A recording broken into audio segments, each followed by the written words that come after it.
Hello everyone, welcome back to our channel Shiksha Pariksha. आज के इस वीडियो में हम देखेंगे सार संग्रह के सेट नंबर 73 के क्वेश्चंस को, जो कि इम्पॉर्टेंट है आपके एग्जाम के लिए। आगे है क्वेश्चन, देखिए पहला क्वेश्चन कि भारत के प्रथम प्रधानमंत्री कौन थे। तो भारत के प्रथम प्रधानमंत्री पंडित जवाहरलाल नेहरू थे। नेक्स्ट, भारत छोड़ो आंदोलन किस वर्ष हुआ था। भारत छोड़ो आंदोलन 1942 ईस्वी में हुआ था। नीला पहाड़ किसे कहते हैं। नीला पहाड़ नीलगिरी को कहते हैं। आईएसटी का पूर्ण रूप क्या है। आईएसटी का पूर्ण रूप है Indian standard time. Indian standard time. पहला पंचवर्षीय योजना किस मॉडल पर आधारित था। पहला पंचवर्षीय योजना हरोड डॉमर मॉडल पर आधारित था। हड़प्पा किस देश में स्थित है। तो ये जो हड़प्पा है ये पाकिस्तान देश में स्थित है। सूचना का अधिकार अधिनियम कब पारित हुआ था। सूचना का अधिकार अधिनियम जो पारित हुआ था ये 2005 ईस्वी में हुआ था। नेक्स्ट है कि अंतर्राष्ट्रीय मजदूर दिवस किस दिन मनाया जाता है। तो ये प्रतिवर्ष 1 मई को लेबर डे के रूप में मनाया जाता है, अंतर्राष्ट्रीय मजदूर दिवस के रूप में मनाया जाता है। किस राज्य की साक्षरता दर सर्वाधिक है। तो जो केरल राज्य है उसकी साक्षरता दर सर्वाधिक है। दार्जिलिंग किस लिए प्रसिद्ध है। ये जो दार्जिलिंग है चाय के लिए प्रसिद्ध है, जो कि हमारे वेस्ट बंगाल में है। नेक्स्ट है कि टेनिस खिलाड़ी राफेल नडाल किस देश का है। टेनिस खिलाड़ी राफेल नडाल जो है ये स्पेन देश के हैं। जेड अविस्ता किनका किताब है। ये जो जेड अविस्ता है ये पारसियों की किताब है। गीतांजलि किनके द्वारा लिखी गई थी। तो गीतांजलि रविंद्रनाथ टैगोर के द्वारा लिखी गई थी। भारतीय सेना का पहला भूमि सेना अध्यक्ष कौन थे। भारतीय सेना के पहले भूमि सेना अध्यक्ष जो थे वो जनरल के.एम. करियप्पा थे। General KM. करियप्पा थे।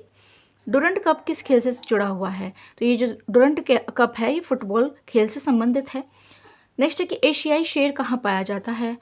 एशियाई शेर गिर वन गुजरात में पाया जाता है। गिर वन गुजरात में पाया जाता है। नेक्स्ट है कि मेधा पाटकर किस परियोजना से के साथ जुड़ी हुई थी। ये जो मेधा पाटकर हैं वो सरदार सरोवर परियोजना से जुड़ी हुई थी। नेक्स्ट, कथकली नृत्य शैली किस राज्य की है। ये जो कथकली नृत्य शैली है वह केरल राज्य की है। यूएनओ का मुख्यालय कहाँ स्थित है। यूएनओ का मुख्यालय न्यूयॉर्क यूएसए में स्थित है। सारनाथ में स्थित सिंह शीर्ष किस राजा से संबंधित है। तो ये अशोक से संबंधित है। ठीक है। भारत का पहला परमाणु रिएक्टर कौन था। क्वेश्चन है कि भारत का पहला परमाणु रिएक्टर अप्सरा था। क्या था। अप्सरा।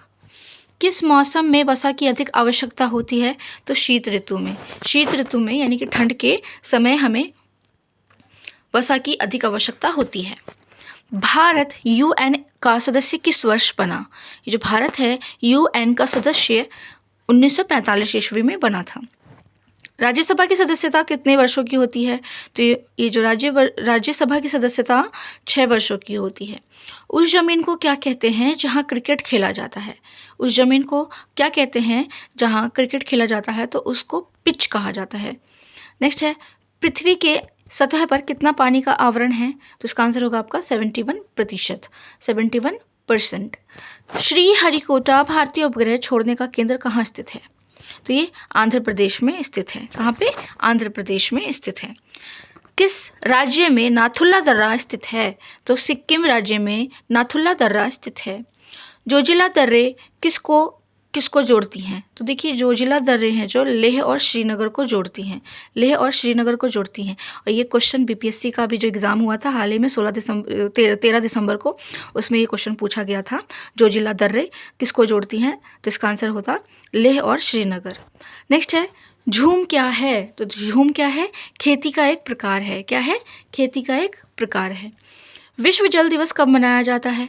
विश्व जल दिवस प्रतिवर्ष 22 मार्च को मनाया जाता है। याद रखिएगा, बहुत इंपॉर्टेंट सेट है, बहुत इंपॉर्टेंट क्वेश्चंस होते हैं इसमें जो कि आपके एग्जाम में आपको बहुत हेल्प करेंगी। नेक्स्ट क्वेश्चन देखिए, असहयोग आंदोलन का प्रारंभ कब हुआ। असहयोग आंदोलन का प्रारंभ 1920 ईस्वी में हुआ था। 1920 ईस्वी में हुआ था। किसने सांची स्तूप का निर्माण किया। तो अशोक ने सांची स्तूप का निर्माण किया था।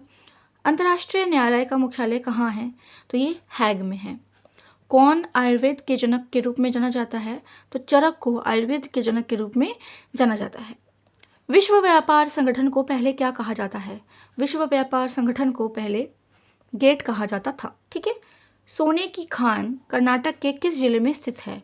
तो ये कोलार में स्थित है। कहाँ पे? कोलार।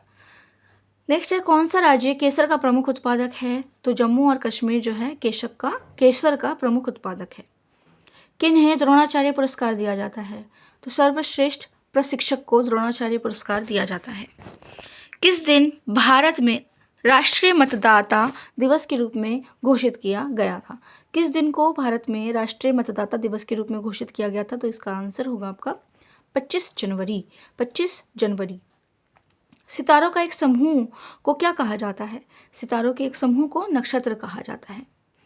हेली धूमकेतु कितने वर्षों के अंतराल में एक बार दिखाई देता है? तो ये 76 वर्षों में एक बार दिखाई देता है हेली धूमकेतु। याद रखिएगा, हेली धूमकेतु जो है ये 76 वर्षों में एक बार दिखाई देता है। विश्व में अधिकतम वर्षा का स्थान कौन सा है? तो मासिन राम एक जगह है जहाँ पे अधिकतम मात्रा में वर्षा होती है। पोंगल किस राज्य का प्रमुख त्यौहार है? तो ये हमारे तमिलनाडु का प्रमुख त्यौहार है। अन्ना हजारे को और किस नाम से जाना जाता है? अन्ना हजारे को किसान बाबूराव के नाम से जाना जाता है। बांदीपुर नेशनल पार्क कहाँ है? तो बांदीपुर जो नेशनल पार्क है ये आपके कर्नाटक में है। कहाँ पे? कर्नाटक में है। मंगल ग्रह के लिए भारतीय अंतरिक्ष यान का नाम क्या है? मंगल ग्रह के लिए भारतीय अंतरिक्ष यान का नाम है मंगलयान। क्या है? मंगलयान। नेक्स्ट क्वेश्चन है कि प्रकाश संश्लेषण की प्रक्रिया के लिए कौन सी गैस आवश्यक होती है? प्रकाश संश्लेषण की प्रक्रिया के लिए कार्बन डाइऑक्साइड गैस जो है वो बहुत ही ज़्यादा इंपॉर्टेंट गैस है। कौन सा स्तनीय जंतु उड़ सकता है? तो ये जो है आपका चमगादड़ जो है एक प्रकार का स्तनीय जंतु है जो कि उड़ सकता है। जब दूध दही में परिवर्तित होता है तो उसके खट्टापन की वजह क्या होती है? Lactic acid. ठीक है, लैक्टिक एसिड की वजह से ही जो दूध दही में जब कन्वर्ट होता है तो खट्टा खट्टा दिखाई देता है। नेक्स्ट है, देखिए पानी का सबसे शुद्ध रूप क्या है? पानी का सबसे शुद्ध रूप है वर्षा का पानी। संतरे में कौन सा विटामिन पाया जाता है? संतरे में विटामिन सी पाया जाता है। सीवी रमन को किस क्षेत्र में नोबेल पुरस्कार मिला था? तो इनको भौतिकी विज्ञान में नोबेल पुरस्कार मिला था। नेक्स्ट है, किस तरल को सार्वभौमिक विलायक के रूप में जाना जाता है? तो ये है एल्कोहल। एल्कोहल को सार्वभौमिक विलायक के रूप में जाना जाता है। पेंसिल में किसका उपयोग होता है? तो ग्राफाइट का यूज़ होता है पेंसिल में। नॉन स्टिक खाना पकाने के बर्तनों के ऊपर किस पदार्थ का आवरण होता है? क्वेश्चन है, नॉन स्टिक खाना पकाने के बर्तनों के ऊपर किस पदार्थ का आवरण होता है? तो इसका आंसर होगा आपका टेफ्लॉन का आवरण होता है। माइक्रोसॉफ्ट किसके द्वारा शुरू किया गया? माइक्रोसॉफ्ट बिल गेट्स के द्वारा शुरू किया गया था। फाइलेरिया किसके कारण होता है? ये जो फाइलेरिया बीमारी है ये मच्छरों के कारण होने वाली बीमारी है।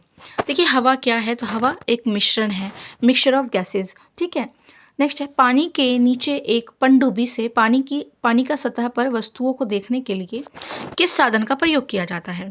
तो ये किस साधन का प्रयोग किया जाता है? पेरिस्कोप का यूज़ किया जाता है। नेक्स्ट है, लोहे को गैल्वनाइज करने के लिए किस धातु का प्रयोग होता है? तो लोहे को गैल्वनाइज करने के लिए जिंक यानी कि जस्ता, इसका प्रयोग किया जाता है। नेक्स्ट क्वेश्चन है आपका कि भारत का पहला उपग्रह किसके नाम पर रखा गया है? भारत का पहला उपग्रह आर्यभट्ट के नाम से रखा गया था। जूल किसकी इकाई है? तो जूल है ऊर्जा की इकाई। पौधों के अध्ययन को क्या कहा जाता है? पौधों के अध्ययन को वनस्पति शास्त्र कहा जाता है। ठीक है, क्या कहा जाता है? वनस्पति शास्त्र। हरे पौधों द्वारा भोजन तैयारी के प्रक्रिया को क्या कहा जाता है? प्रकाश संश्लेषण, जिसको फोटोसिंथेसिस के नाम से भी जाना जाता है। मानव की श्वसन प्रणाली का हिस्सा क्या है? तो मानव की श्वसन प्रणाली का हिस्सा है नाक एवं फेफड़े। गैस और जलवाष्प के मंडल को क्या कहा जाता है? गैस और जलवाष्प के मंडल को वायुमंडल कहा जाता है। वसा और तेल क्या है? वसा और तेल एक प्रकार के लिपिड्स हैं। क्या है? लिपिड। विटामिन सी का सबसे प्रचुर स्रोत क्या है? देखिए जो विटामिन सी है उसका सबसे प्रचुर स्रोत है आंवला। आंवला में सबसे ज़्यादा मात्रा में विटामिन सी पाया जाता है। पारिस्थितिकी शास्त्र द्वारा क्या अध्ययन होता है? तो पारिस्थितिकी शास्त्र द्वारा जीवों और अपने वातावरण के बीच का संबंध के बारे में हम स्टडी करते हैं। जीवों और उनके वातावरण के बीच संबंध जो है स्थापित किया जाता है उसके बारे में हम स्टडी करते हैं पारिस्थितिकी शास्त्र में। मानव शरीर का सामान्य तापमान कितना है? तो मानव शरीर का सामान्य तापमान 98.6 डिग्री फ़ारेनहाइट होता है। E=mc² में m चिन्ह क्या अर्थ है? तो m का अर्थ है समूह। ठीक है। अलेक्जेंडर फ्लेमिंग की खोज का नाम क्या है? तो अलेक्जेंडर फ्लेमिंग ने पेनिसिलिन की खोज की थी। हीमोग्लोबिन में कौन सा धातु मौजूद है? हीमोग्लोबिन में लोहा मौजूद है। तो इसी के साथ ये जो वीडियो है हमारा सार संग्रह का सेट नंबर 73 का क्वेश्चन हमने कंप्लीट किया, जिसमें हमने देखा कि कुछ क्वेश्चंस जो हैं बीपीएससी का भी जो हाल ही में एग्ज़ाम हुआ था उससे मिलता जुलता है। तो इससे पता चलता है कि ये जो सार संग्रह का सेट है बहुत ही इंपॉर्टेंट सेट है किसी भी एग्ज़ाम के लिए, क्योंकि इससे क्वेश्चन मैच हो जाते हैं और प्रीवियस ईयर के क्वेश्चंस को भी देखने को मिलता है हमें कि किस प्रकार से क्वेश्चन यहाँ पे पूछे गए थे। तो ऐसे ही बने रहें हमारे साथ शिक्षा परीक्षा के साथ और शेयर करें अपने दोस्तों के साथ ताकि उनके पास भी जानकारी जा सके। Thank you.